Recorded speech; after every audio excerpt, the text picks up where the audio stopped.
여러분, 오늘 혹시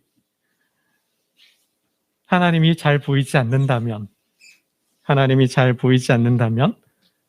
느껴지지 않는다면 한번 나의 마음, 나의 신앙을 한번 돌아보면 좋겠습니다.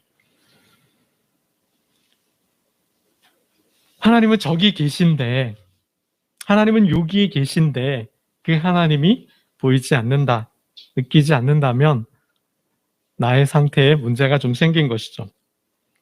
첫 번째는 내가 관심이 없다는지, 내가 무관심해서, 하나님께 무관심해서 내가 세상에 빠져 있어서, 세상에 취해 있어서 하나님이 느껴지지 않을 수 있습니다. 아니면 내 감각이 무디어져서, 내 영적인 감각이 무디어져서 하나님을 느끼지 못하는 거죠. 하나님이 감각이 안 되는 줄도 모르겠습니다. 세 번째, 지금 내 신앙이 무신앙 상태여서 하나님이 보이지 않고 느껴지지 않는지도 모르겠습니다. 여러분, 은혜가 충만하면, 하나님과 동행하고 있다면 지금 내 삶 속에 하나님이 느껴지게 되어 있거든요. 내 일터에서, 내 삶에서, 지금 일어나고 있는 이 사회 속에서 하나님의 일하심이 느껴지게 되어 있거든요. 근데 느껴지지 않는 것은 은혜가 떨어진 거죠. 말씀이 떨어진 거예요. 내 믿음이 떨어진 거예요. 내가 힘들어서일 수도 있고, 내가 낙심되고 절망되어서일 수도 있습니다. 좀 채워야죠. 신앙이 없다면 더 큰 문제예요. 그렇죠? 신앙이 없다면 더 큰 문제인데, 오늘 사도 바울의 설교를 볼 때 하나님은 분명히 자연 속에 계시고 우주 속에 계시고 우리의 역사, 지금 저와 여러분의 삶 속에서 활동하고 계신다라는 거예요. 근데 그 하나님이 느껴지지 않는 것은 내 신앙에 문제가 생겼다는 사실입니다. 여러분, 오늘 본문을 보면 이고니온에서 소동이 일어났고, 유대인들이 소동을 일으켜서 기브인들과 경건한 이방인들을 선동하여서 소동을 일으켜서 이제 쫓겨왔어요. 오늘 본문은 루스드라에서 복음을 전하는 바울의 모습을 전하고 있습니다.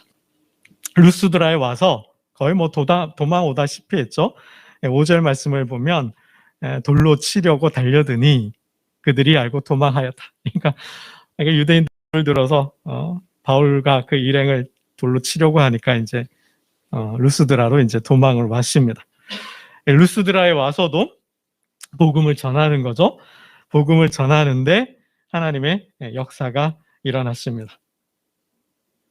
나면서부터 걷지 못했던 자가 걷게 되었습니다. 우리 9절 말씀을, 10절 말씀을 한번 보겠습니다. 10절입니다. 10절 함께 봅니다. 시작. 큰 소리로 이르되 네 발로 바로 일어서라 하니 그 사람이 일어나 걷는지라. 복음을 전하고 있는데 복음을 전하는 중에 걷지 못했던 자가 있었나 봐요. 그 복음을 듣고 이 사람이 걸었다라는 거예요.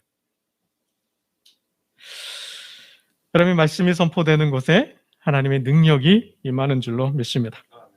말씀이 임할 때요, 성령도 같이 임해요. 그래서 복음을 듣는 중에 하나님의 역사가 일어나는 거죠.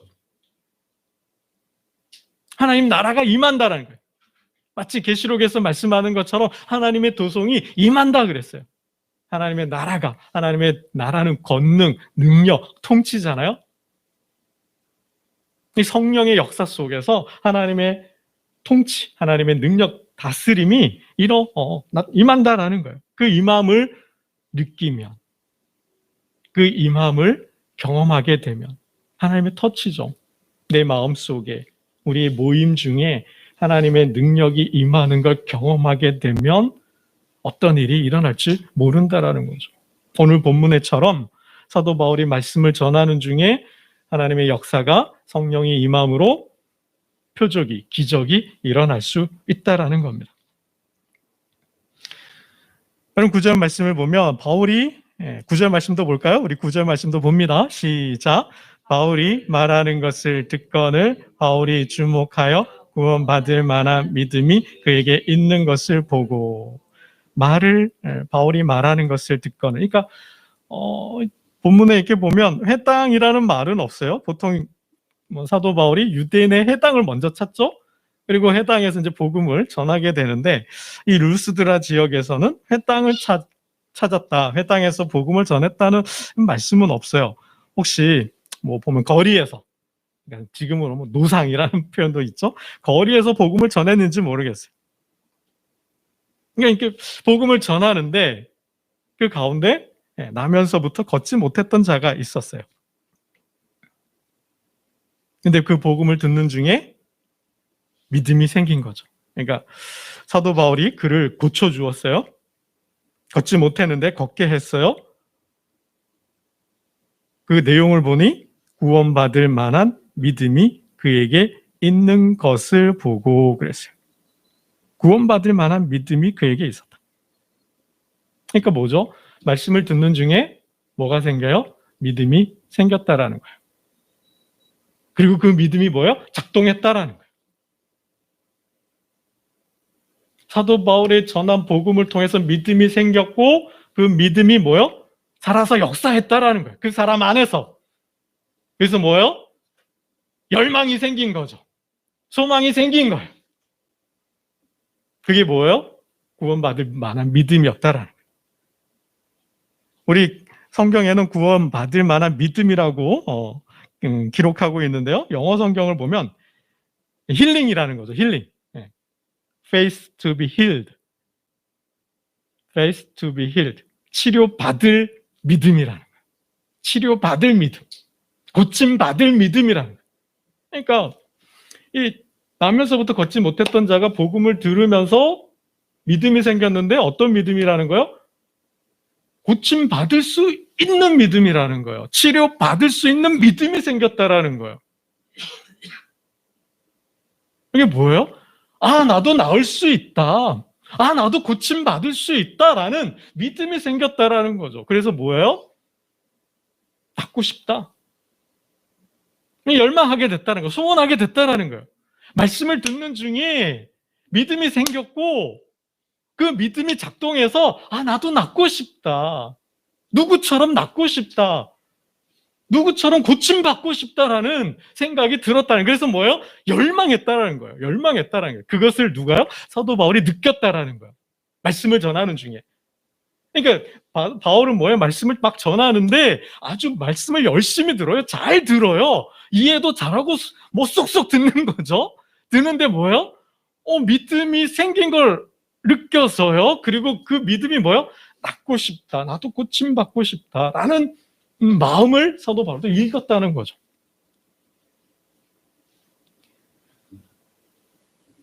그럼 그래서 뭐예요? 선포한 거죠. 일어나 걸어라.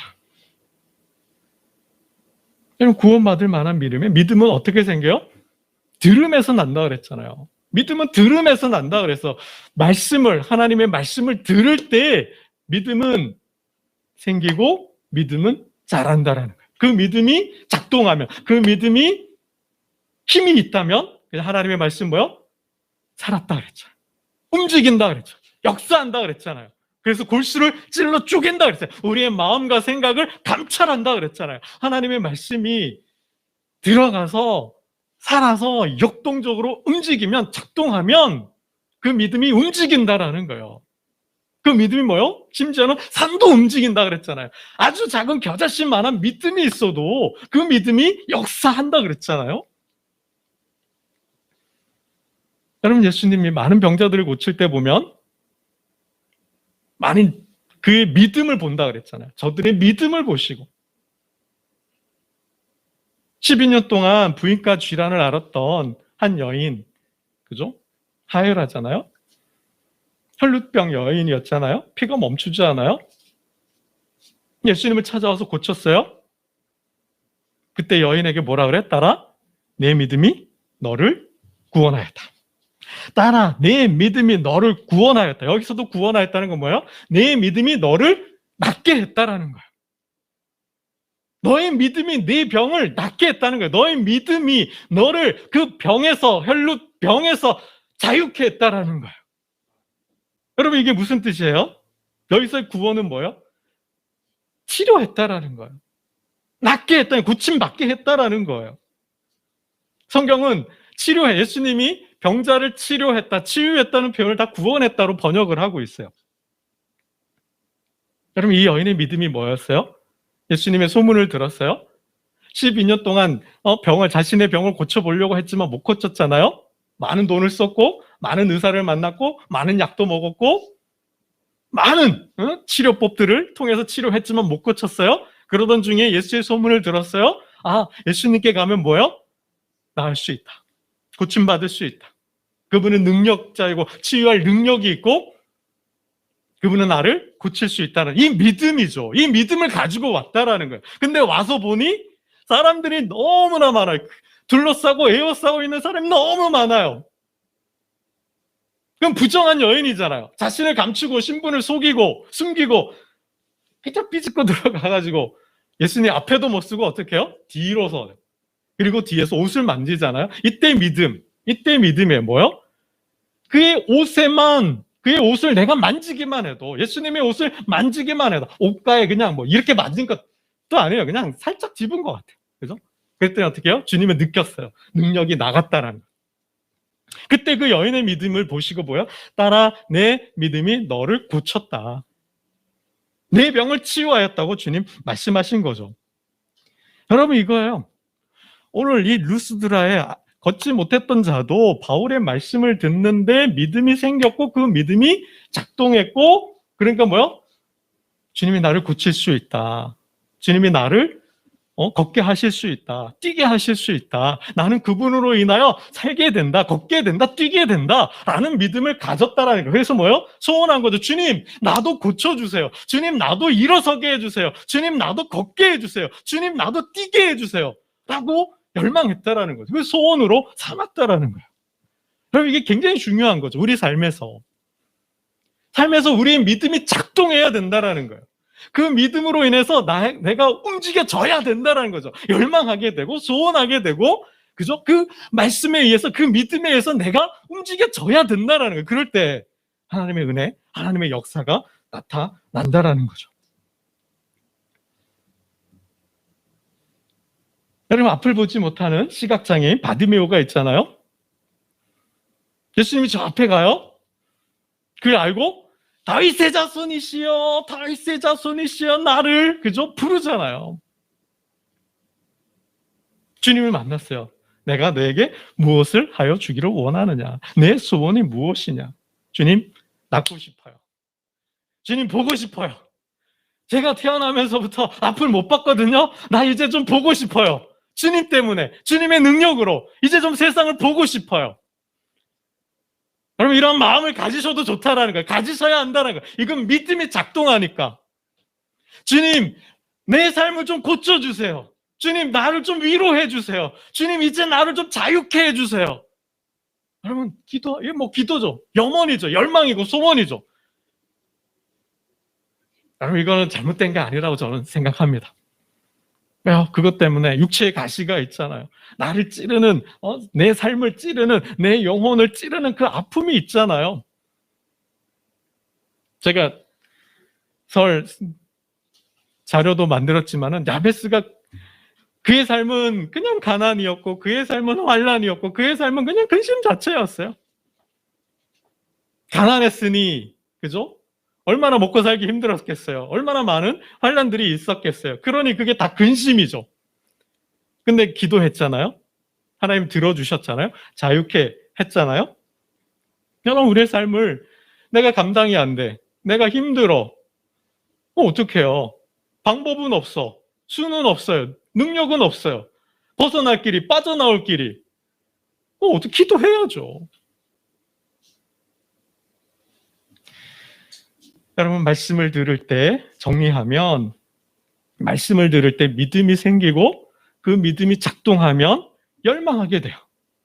주님, 그거는 나의 열망이 아니라 저는 하나님의 열망이라고 봐요. 하나님 주시는 마음이죠.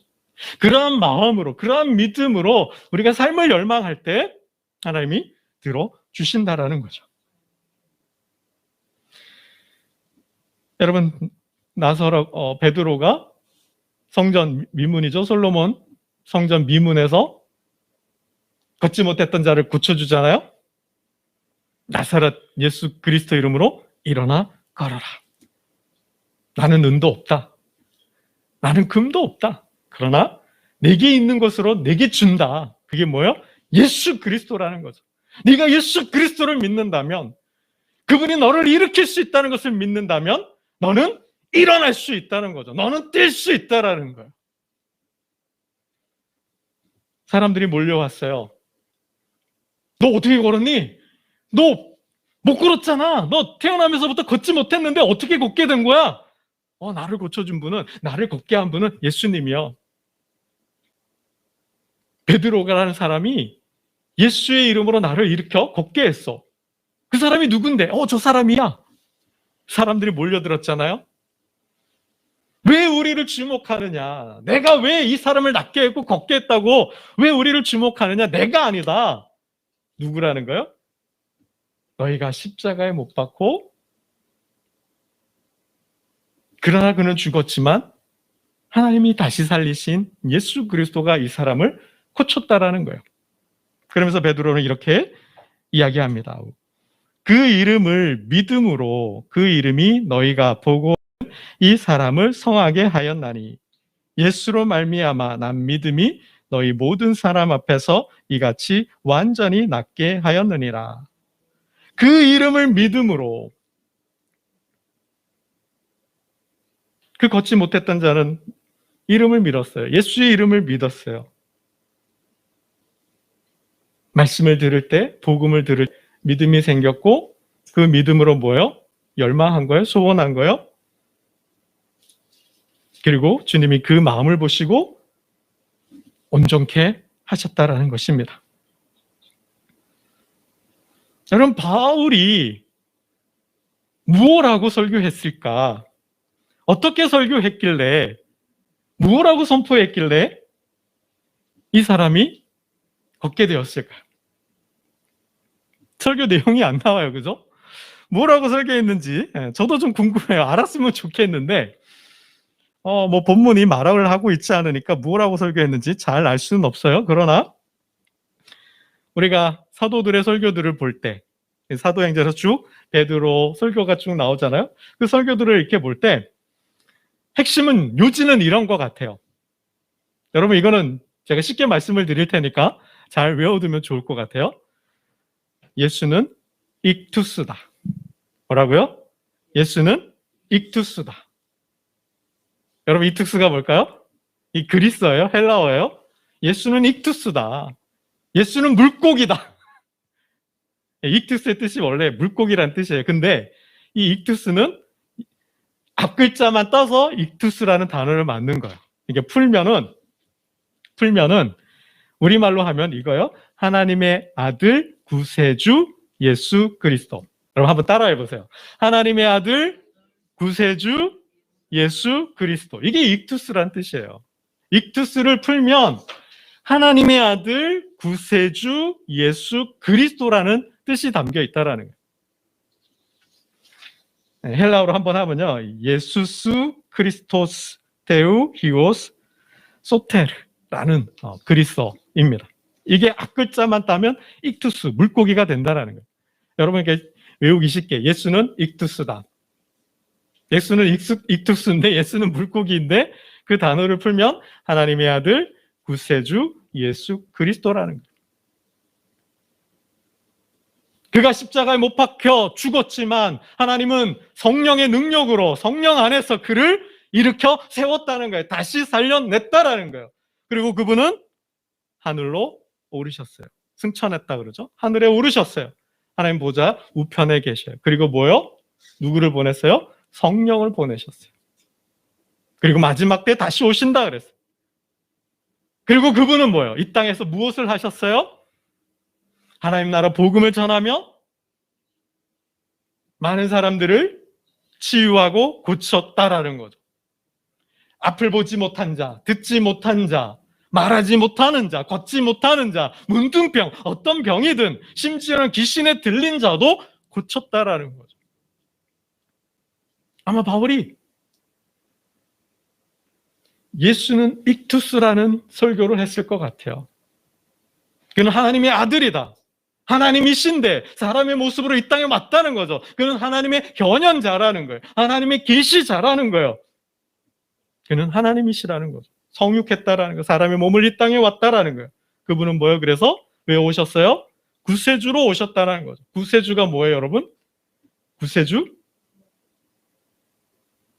그렇죠. 큰 의미는 구원자예요. 구세주는 세상을 구원할 자라는 거죠. 세상을 구원할 자로 오셨다라는 거예요.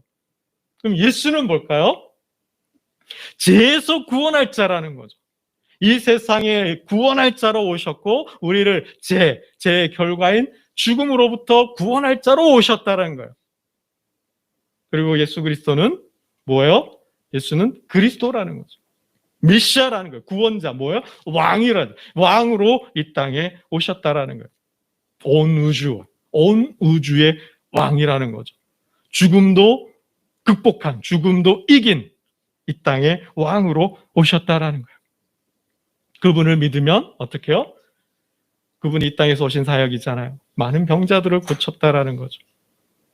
그분이 나에게 오면, 그분이 내 안에 오시면, 내가 그분을 믿으면 나도 그렇게 되고 싶다.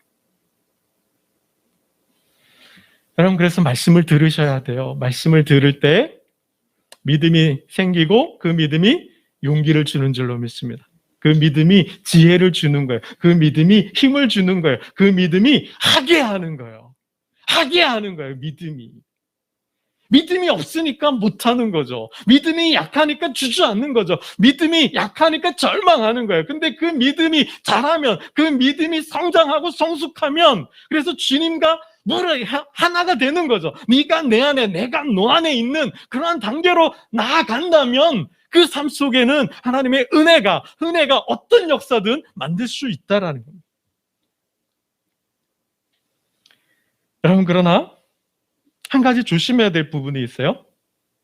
한 가지 조심해야 될 부분은 루스드라의 이 치유 사건, 걷지 못했던 자가 걸은 사건은 분명 믿음의 사건이에요. 주님의 사건이에요. 그런데 조심해야 될 부분은 주님은 모든 병자들 병을 고쳐주지는 않았다라는 거예요. 믿음이 있어도 때로는 병이 낫지 않을 수 있다라는 거예요. 여러분, 치유의 주권은 고치냐 안 고치냐는 누구한테 있어요? 주님께 있다라는 거예요. 하나님께 있다라는 거예요. 우리가 치유의 주권은 주님께 있어요. 치유의 역사는 특별한 때, 특별한 상황에서 특별한 목적으로 행하신다라는 거예요. 여러분, 앞에 걷지 못했던 자를 고쳤던 건 루스드라잖아요. 앞에 이고니온이나 바보나 다른 지역에서도 이런 역사가 있었나요? 그 지역에는 이런 환자가 없었을까요? 아니요, 있었을 수도 있어요. 그렇죠? 여러분, 내가 낫고 싶었는데, 내가 열망하고 내가 소원했는데 주님이 들어주지 않았어요. 그럼 내가 보통은 믿음이 없어서, 기도가 부족해서, 정성이 부족해서 라고 말할 수 있어요. 그렇게 느껴질 수도 있어요. 근데 그런 건 아니다라는 거죠. 주권은 하나님께 있고 그 하나님의 주권에 따라서, 상황에 따라서, 그죠? 목적에 따라서, 때에 따라서 하나님은 다르게 역사하신다라는 거예요. 고쳐주실 수도 있고 아니 고쳐주실 수도 있다라는 거죠. 모든 믿음에 꼭 부응하는 건 아니라는 거예요. 여러분, 가끔 우리가 기도원 가서 배가 아파서 병원에 갔더니 의사가 사형을 선고했어요. 3개월입니다. 이제 좀 삶을 잘 정리하시죠. 억울하고 분통하잖아요. 하여튼 기도원에 갔어요. 나았어요. 그럼 몇 명이나 돼요? 그런 분들이? 없잖아요. 몇 분 없잖아요. 아주 특별한 케이스 몇 명 빼고는. 그죠? 여러분, 그런 이치는 그래요. 그 사람을 살려줬을 때는 그만한 이유가 있을 것이고, 그 사람을 안 고쳐줬을 때는 또 그만한 안 고쳐주신 이유가 있다라는 거예요. 그건 하나님의 섭리예요. 그건 인생이 수수께끼예요. 하나님의 비밀이에요. 그건 알 수가 없어요. 우리가 살아가면서 풀어야 돼요. 그러나 이 땅에서 믿는다고 다 응답받는 게 아니고 믿는다고 더 치유되고 고침받는 건 아니에요. 어디에서? 이 땅에서는. 그러나 저 하늘에서는 어떠한 장애가 있던, 어떠한 몸에 가시가 있든, 어떠한 질병을 안고 있든 저 하늘에서는 온전해지는 줄로 믿습니다. 그게 믿음의 역사. 그걸 궁극적으로 주님께서 이 루스드라 사건을 통하여, 이 믿음의 사건을 통하여, 걷지 못했던 자를 걷게 하는 사건을 통하여 궁극적으로 하나님께서, 주님께서 말씀하시고자 하는 것은 비록 이 땅에서는 아닐 수 있어도 저 하늘에서는 온전해진다라는 거죠. 저 하늘을 바라보라는 거예요. 저 천국을 소망하라는 거예요. 저 천국에서는 비록 때의 문제고 시간의 문제고 상황의 문제이지만 오늘이 아닐 수도 있고 내일이 아닐 수도 있고 훗날이 아닐 수도 있지만 마지막 날에는 뭐요? 하나님의 나라가 임한다 그랬어요. 그때는 뭐요? 모든 눈물을 닦아주신다 그랬잖아요. 모든 눈물 닦아주신다 그랬어요. 그때는 사망도 없어요. 죽지도 않아요. 그때는 애통도 없어요. 곡하는 것도 없어요. 아픔도 없다 그랬어요. 처음의 것들이, 이 땅의 삶들이 다 지나간다 그랬어요. 보좌에 앉으신 이가 이르시되 보라 내가 만물을 새롭게 하노라. 다 새로워지는 거예요. 언제요? 마지막 때. 무엇으로요? 믿음으로. 주님은 그 믿음을 보시고 마지막 날에는 지금이 아니어도 마지막 날에는 온전하게 하시는 줄로 믿습니다. 여러분, 기적의 의미가 있어요. 왜 하나님께서 이 사람을 고쳐주셨을까요? 기적의 의미는 몇 가지가 있는데 첫 번째, 주님의 신분을 드러냅니다. 이 능력을 행한 사람이 어떠한 자라는 걸 보여주는 거죠. 이 기적은 누구예요? 오늘 본문에도 보면 사람들이 어떻게 생각해요? 우리 11절 말씀 보겠습니다. 11절 함께 봅니다. 시작. 무리가 바울이 한 일을 보고 루가오니아 방언으로 소리 질러 이르되 신들이 사람의 형상 우리 가운데 내려오셨다 하여. 어떻게 생각해요? 신들. 이거는 사람의 일이 아니라는 거죠. 사람이 할 수 없는 일이라는 거예요. 신이 하셨다라는 거예요. 여러분, 그거죠. 하나님께서 이러한 일을 행하신 이유가 있다라는 거죠. 기적엔 이유가 있다라는 거예요. 이 일을 행한 자의 신분, 능력. 이 사람은 누구예요? 하나님. 주님이시라는 거. 그리고 그 주님은 능력이 있다라는 거죠. 능력이 있다라는 거예요. 또 뭘 말하는 걸까요? 주권. 하나님의 주권, 주님의 주권을 말씀하고 더 나아가서 뭐요? 이러한 능력을 행하는 분은 하나님이시고 살아계신다는 거죠. 그리고 우리와 함께 하시고 우리의 마음을 돌보시고 위로하시고 치유하시는 분이라는 것. 인격적인 하나님이시라는 거예요. 그리고 더 나아가서는 뭘 바라보게 할까요? 천국을 바라보게 한다라는 거예요. 그래서 천국의 삶을 살게 한다. 이게 기적의 의미예요. 단순히 고침받고 나았다가 아니고, 그리고 내가 나아야지 라는 그 소망과 열방이 아니라 더 나아가서 천국을 소망하며 이 땅에서 천국의 삶을 살며 천국의 복음을 전하는 거예요. 그것이 기적의 주 목적이라는 겁니다. 그거는 그 사람에게 주신 의미였어요. 그 사람에게 일어난 그 기적의 의미였어요. 그 신앙의 의미였어요. 그러나 주님은 이 사람을 통하여 더 큰 일을 계획하고 준비하고 계신다라는 거죠. 그 사람을 낫게 한 더 큰 이유가 있다라는 거예요. 그게 뭘까요? 이 사람을 통해서 루스드라를 복음화하는 거예요. 그 사람을 통하여서 그들의 잘못된 세계관, 그들의 잘못된 인생관, 그들의 잘못된 종교관, 하나님에 대한 생각을 바로 전하게 해주시는 거예요. 그리고 예수 그리스도 사도 바울이 전하는 그 복음이 뭐예요? 진실이라는 거죠. 그 사도 바울이 전하는 복음이 진리라는 거죠. 그것을 이 안진뱅이 사건으로 확증하셨다는 거죠. 그것이 진실임을 증명해 보이셨다라는 거예요. 그리고 더 나아가서 사도 바울이 이 사건을 통해서, 그죠? 막 제사를 드리려고 하잖아요. 바울과 바나바를 막 신으로 섬기고, 뭐라 그래요? 제우스다. 여러분 그리스 로마 신화도 한번 읽어보면 좋으실 것 같아요. 하여튼 신들 중에 신인, 가장 힘센 신인, 가장 능력이 많은 제우스와 그와 함께하는 전령의 신, 심부름꾼 헤르메스가 우리 마을에 왔다라는 거예요. 그래서 그 제우스와 헤르메스가 이 사람을 걷게 했다라는 거죠. 그래서 막 제사를 드리려고 그러는 거예요. 이러한 신화를 깨는 거죠. 우리가 살아가면서 가진 그 미신들 깨는 거예요. 우리가 살아가면서 신이라고 섬기는 우상을 깨는 거예요. 누구를 통해서? 그 사람을 통해서. 그의 믿음과 그 역사를 통해서 우리의 잘못된 종교관, 인생관, 그 신관을, 이 자연에 대한, 우주에 대한 생각을 고치려고 깨고 타파한다 그랬죠? 타파하고 깨어서 바로 잡고자 하셨다라는 거예요.